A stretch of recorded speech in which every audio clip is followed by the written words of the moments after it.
નમસ્કાર ખેડૂત મિત્રો, જય જવાન જય કિસાન। આજે આપણે લઈને આવી ગયા છીએ આજના બજાર ભાવ શ્રી માર્કેટિંગ યાર્ડ વાંકાનેર, તારીખ 15/3/2025ના રોજ બજાર ભાવ।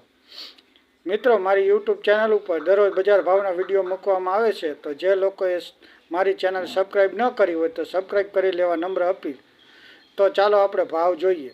ઘઉં 430 થી 524 રૂપિયા, ઘઉં ટુકડા 440 થી 550 રૂપિયા, બાજરો 375 થી 390 રૂપિયા, જુવાર 835 થી 908 રૂપિયા, એરંડા 1177 રૂપિયા, કપાસ 1200 થી 1440 રૂપિયા, મેથી 900 થી 1030 રૂપિયા, ચણા 960 થી 1070 રૂપિયા, વરિયાળી 1190 થી 1500 રૂપિયા, રાય 1000 થી 1081 રૂપિયા, રાયડો 1012 થી 1029 રૂપિયા, તુવેર 1350 રૂપિયા, ધાણા 1000 થી 1501 રૂપિયો, જીરું 3300 થી 3885 રૂપિયા, સોયાબીન 723 રૂપિયા। જો મિત્રો તમને આ વિડીયો ગમ્યો હોય તો લાઈક કરજો।